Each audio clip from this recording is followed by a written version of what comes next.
Après la main tendue viennent les explications. Emmanuel Ravana, l'avocat de Laura Smet, a passé la journée du lundi 16 avril 2018 à défendre sa cliente sur les plateaux de télévision et de radio. Dans la matinée sur RTL, il exprimait le désir de Laura Smet et de David Hallyday de rétablir le dialogue avec Laetitia et même de trouver un accord avant le 15 juin, qui aurait été le 75e anniversaire de Johnny Hallyday. Dans la soirée sur BFM TV, il annonçait que l'actrice de 34 ans prendrait prochainement la parole. La dernière prise de parole de Laura Smet est la publication de sa lettre ouverte à son père le 12 février dernier à l'AFP. Elle y révélait ce qui se jouait en coulisses, les prémices d'une guerre d'héritage. J'ai choisi de me battre.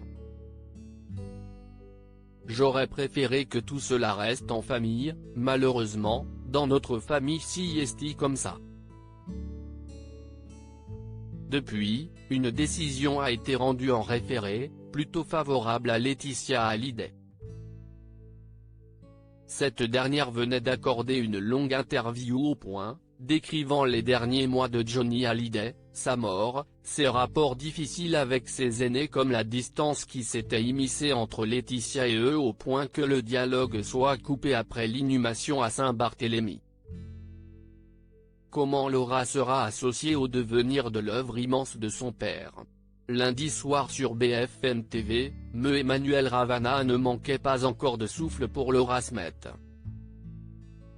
Précisant que si rapprochement et accord il devait y avoir, cela devait se faire dans le cadre d'un partage pur et simple des biens de Johnny Hallyday. Et de soulever le sujet du droit moral, la question la plus importante, comment Laura sera associée au devenir de l'œuvre immense de son père? Voilà la question fondamentale qui se pose. Ce qu'on appelle le droit moral. Parce que chacun le comprend bien, dans les années, dans les mois qui vont venir, eh bien il va se poser un certain nombre de questions sur des rééditions, des albums, des films, des musées, que sais-je, des comédies musicales.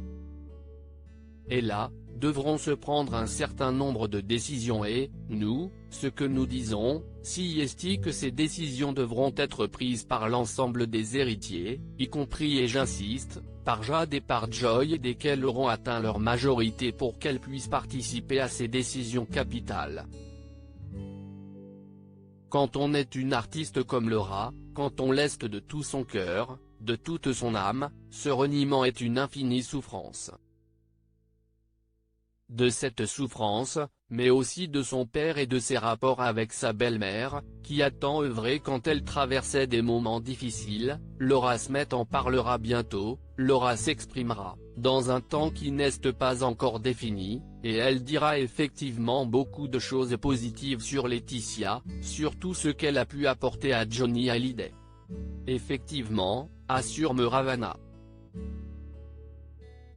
Et nous savons bien que dans ces histoires, il n'y a pas le blanc d'un côté, le noir de l'autre, que les choses sont plus complexes. Pour l'heure, le pas en avant de Laura Smet et David Hallyday n'est qu'un effet d'annonce. Mais alors, qu'il se concrétise, semble dire l'avocat de Laetitia Hallyday, Mehardavan Amir Aslani. Laetitia n'est pas une femme qui écarte. Une femme qui regroupe et réunit. Je suis certain que si les deux premiers enfants prennent contact afin d'échanger avec elle, d'écouter l'album, elle accepterait. Une femme dont la générosité est telle, qu'elle ne refusera jamais de prendre la main qui lui serait tendue, a-t-il assuré.